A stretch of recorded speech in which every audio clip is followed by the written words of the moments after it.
Good afternoon. The next item of business this afternoon is portfolio questions, and the portfolio this afternoon is social justice and housing. And I don't think it's working. Good afternoon. Thank you, Mr. Stewart. The portfolio this afternoon is social justice and housing, and at question number 1, I call Bob Doris.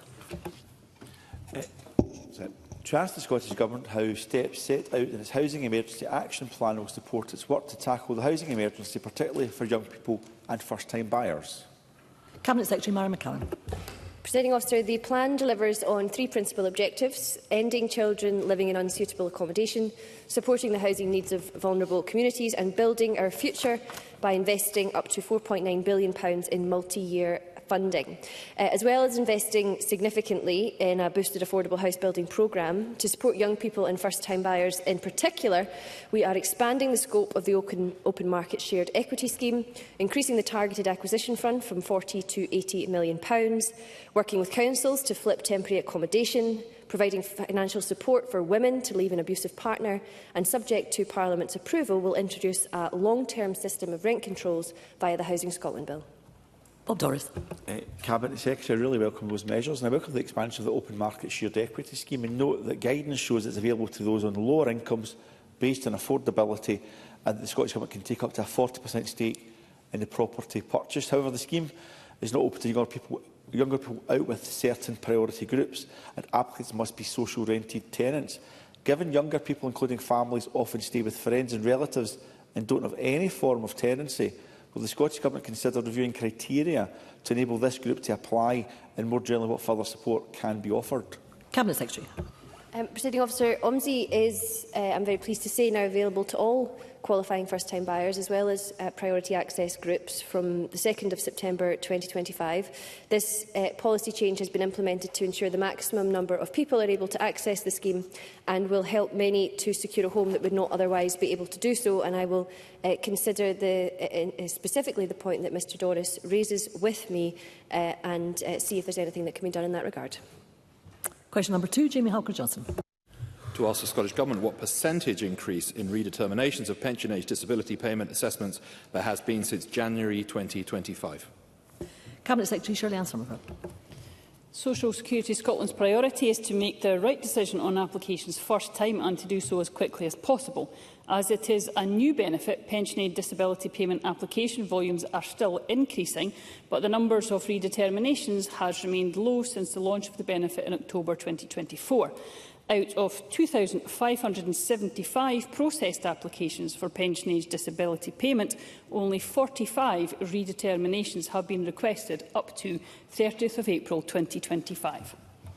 Jamie Halker-Johnson. I thank the Cabinet Secretary for that answer. The figure that she was looking for was a 221% increase. While that represents a small number in terms of actual cases, it also largely covers the short trial period before the wider rollout of pension age disability payments.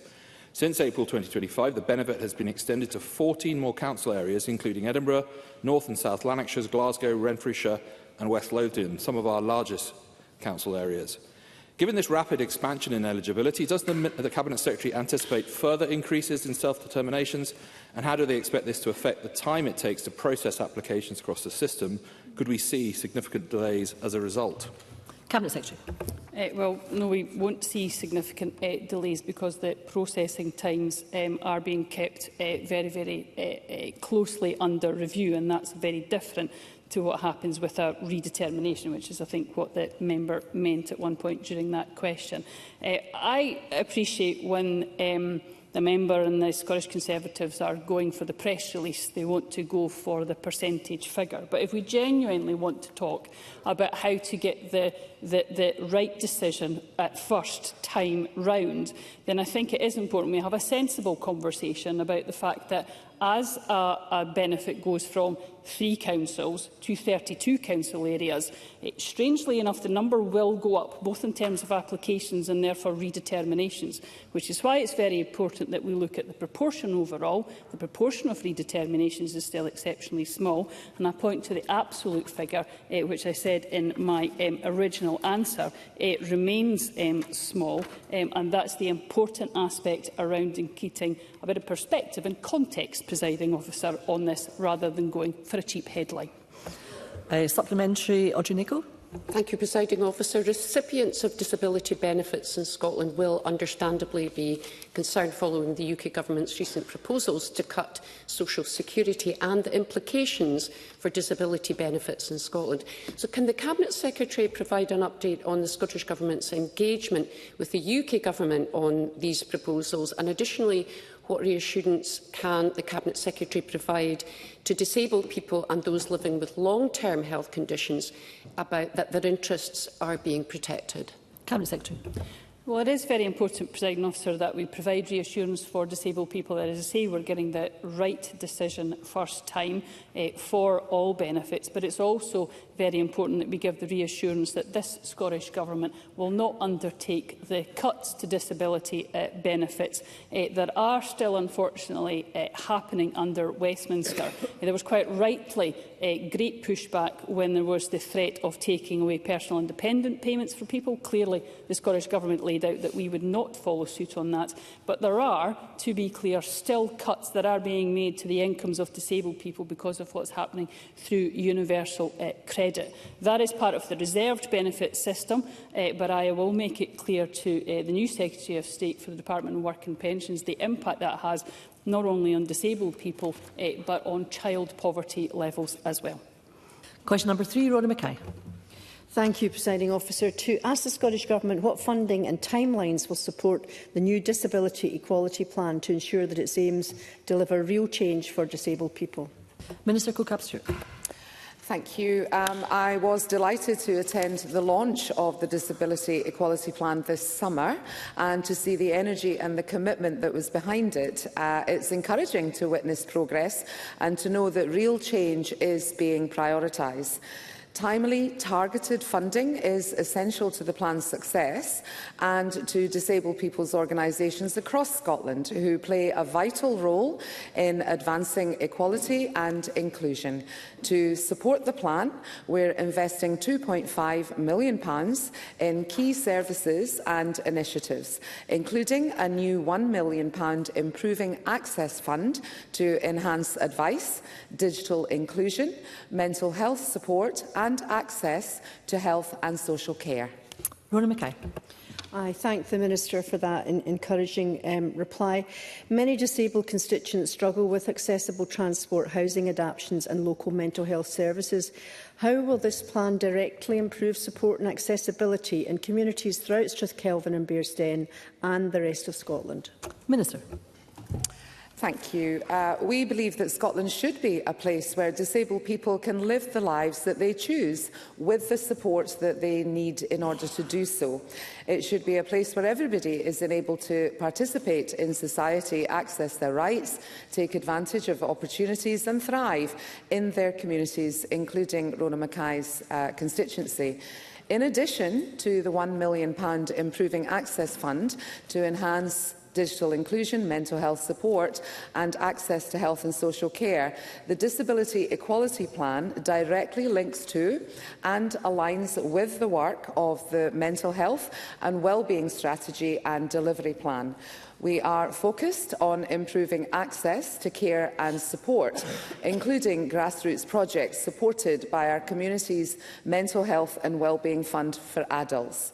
We have successfully reopened the Independent Living Fund for new applicants for the first time since 2010, enabling 1,400 up to 1,400 disabled people in Scotland who face the greatest barriers to independent living to access the support that they need.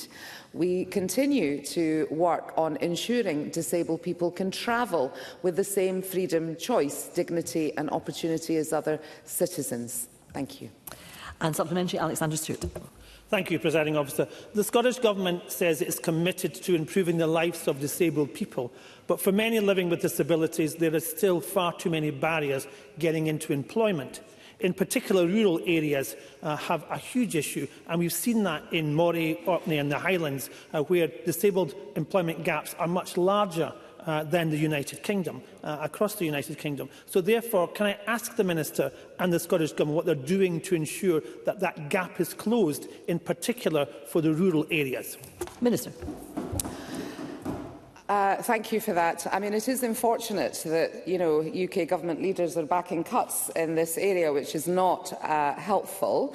But I would have to say that I am well aware, due to my extensive engagement with the disabled people's organisations, of the variance of availability and access across rural areas and urban areas. We're well aware of that. I mean, one of the things to address that was, in fact, the launch of the pilot sort of funded scheme to enable companions of those who are blind and partially sighted to be able to travel on trains, for instance. And that helps not only people to be able to access work, but also leisure and, being connected communities, and never is that so important then across areas that, it takes longer to travel, for instance, in that sense. But I would also like to say that, delivering sort of like targeted financial support, including the pension age disability payment, and that provides between £290 and £434 per month to eligible disabled people over state pension age as well. And of course, measures like the child winter heating payment also helps in that. Thank you. Question number 4, Michelle Thompson. To ask the Scottish Government, in light of Scotland's population being around 5.5 million and the reported need to expand the housing sector capacity, whether it will provide an update on what targeted support it is providing to address the reported decline in small and medium-sized home builders. Cabinet Secretary Mary McCallan. Presiding Officer, over summer I worked extensively with partners, including SME house builders, to inform the Housing Emergency Action Plan, which I presented to Parliament last week. One key pillar of that plan, as I said in response to an earlier question, was creating the optimal conditions for confidence, investment and growth in our sector. The actions included in it, which spoke to this, was specific cross-government intervention to better support SME builders and Scotland's housing sector, including with working with the Scottish National Investment Bank. That investment over 4 years of up to £4.9 billion. This was complemented with an all-tenure delivery ambition across all sectors to grow by at least 10% each year over the next 3 years. Planning was another area which was raised with me as being critical. I, as announced, will shortly write to planning authorities, setting out our expectation for proportionality when dealing with SME house builders, and we will extend the forthcoming planning consultation on accelerating build of new homes to specifically cover measures for SMEs. And I'm very pleased that some of those actions that I announced were welcomed by Homes for Scotland, among others. Michelle Thompson. Cabinet Secretary for her very fulsome reply, and agree that the fact that all steps must be taken to support SME house builders, particularly around planning and certainty over access to finance. House building is part of the picture to address pent-up demand, but so is retaining existing stock. Now, I welcome the Cabinet Secretary's recent warmth to the removal of rent caps to MMR and build-to-rent. But will she extend that to all types of provisions, such as private landlords, or as a minimum allow rent rises between tenancies? My concern is that the Government could be at risk of legal action in differential treatment, or even worse, mass exit that would inadvertently exacerbate the current undersupply. Cabinet Secretary. Sir, I would reiterate that one of the principal concerns in responding to the housing emergency was about creating confidence in the sector, and I hope that by responding to those key calls for multi-annual certainty, for an uplift in funding and for that all-tenure target will create optimal circumstances. In respect of Ms Thompson's specific question on exemptions from rent control, I was able to confirm last week our intention in principle to exempt build-to-rent properties and mid-market rent properties from rent control. This was informed by consultation as well as our Housing Investment Task Force. Also within the consultation was the question of exemptions for example, rents that have been below market rent, or indeed where repairs and investments have readily been made. And I will confirm our position in respect of those exemptions as part of Stage 3 of the bill. Supplementary, Megan Gallagher. Thank you. Officer, and the Cabinet Secretary will be aware of the report published by Homes for Scotland on the 17th of June, where Homes for Scotland recommended an overhaul of government regulation to reduce the cost and complexity for SMEs trying to build more homes right across the country. But what I would like to ask the Cabinet Secretary on specifically is planning hold-ups, and I was appreciative of that previous commentary that she made in response to Michelle Thompson, but of course 96% of SME house builders still believe that the planning process is slow. So I would like to ask the Cabinet Secretary, is she working cross-government portfolio in order to address these issues, to make sure that we're speeding up the planning process, to make sure that SMEs are not disadvantaged when they're trying to build more homes? Cabinet Secretary. Presiding Officer, in generality, both regulation and planning are good things. Regulation provides us with some of the best homes in the country that are being built are those which are built under our Affordable Home Supply Programme. They are warm, they are modern, they are efficient.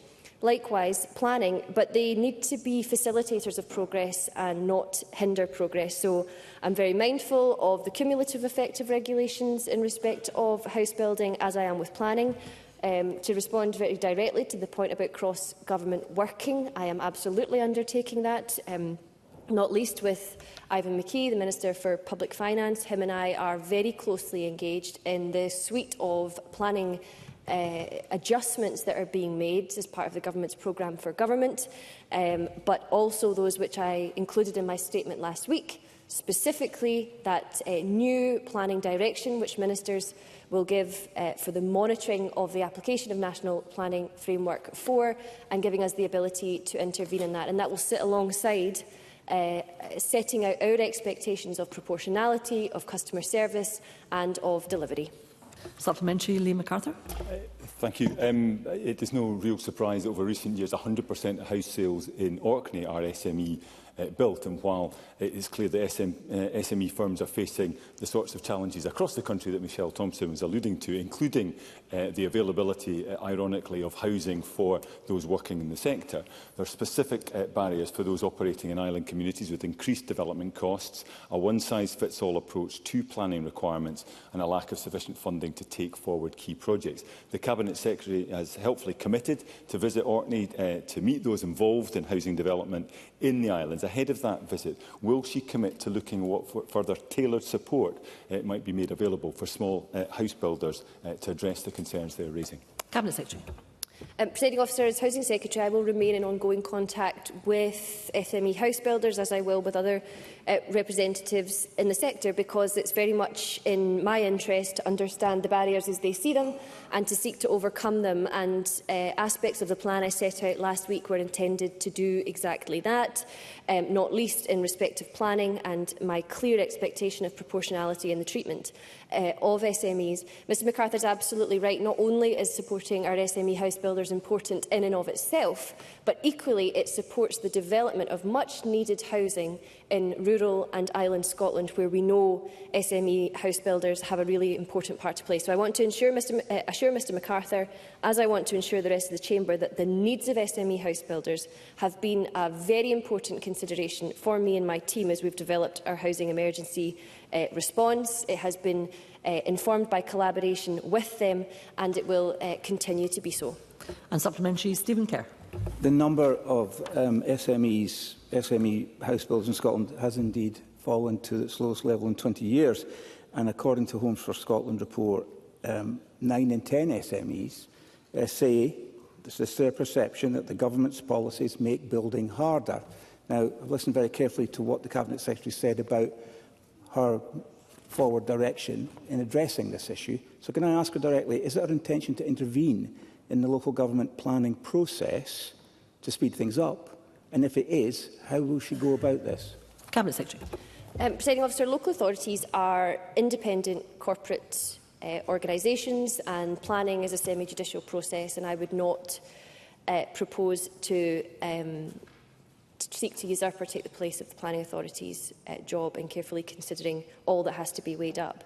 However, what we have been clear about is the government's expectation of a significant uplift in the development of housing, affordable housing, and therefore, through this new notification direction, which I will set out, we will monitor how NPF 4 is applied on housing in practice across the country, and this will give us the opportunity to intervene in the normal way where we believe this to be needed. Question number 5, Stuart McMillan.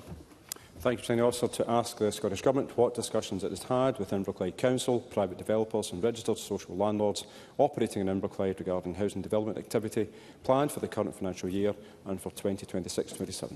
Cabinet Secretary Mary McCallum. My officials hold regular meetings with key housing stakeholders in Inverclyde to discuss progress, to share updates and to engage on aspects of the affordable housing supply programme. The most recent meeting took place in August with Sanctuary Scotland Housing Association and Inverclyde Council, where discussions focused on current priorities and future programme planning. We are making available £9.6 million for affordable housing in Inverclyde this financial year. Stuart McMillan. I thank the Housing Secretary for that reply, and she is very much aware of the ongoing discussions between the RSLs and in my constituency and also Inverclyde Council aimed at improving the local housing stock. But the Cabinet Secretary might not be aware that the Riverclyde Homes currently have over 400 void properties, some of which will be being raised to the ground shortly. Now, our Riverclyde Homes are very much in a unique position within the housing emergency, because already they have that significant number of properties, but also with targeted funding and support, some of these could be brought back into use to help address the national housing crisis. So would the Cabinet Secretary be willing to meet with senior officials from Riverclyde Homes to discuss this opportunity? Cabinet Secretary. Presiding Officer, Stuart McMillan is absolutely right to identify the treatment and the dealing with voids as being a really critical part of how we respond to the housing emergency. I am very much of the view that as we invest in new affordable housing and as we seek an all-tenure development uplift, we must also work very closely on existing stock, and that means turning social voids back to use and bringing long-term empty private homes back into use as well. My officials are in regular discussion with Riverclyde Homes and Inverclyde Council, and I'm sure they would be very happy to meet to discuss further how properties in the association's ownership may be brought back into use. I thank Mr McMillan for his invitation to discuss this, and I'd be very happy to take it forward with him. Thank you, Cabinet Secretary. I would advise the Chamber that question 6 has not been lodged, nor has question 7 and nor has question 8. And therefore that brings the portfolio questions on social justice and housing to a close. There will be a very short pause before we move on to the next item of business to allow frontbench teams to change positions should they so wish. Thank you.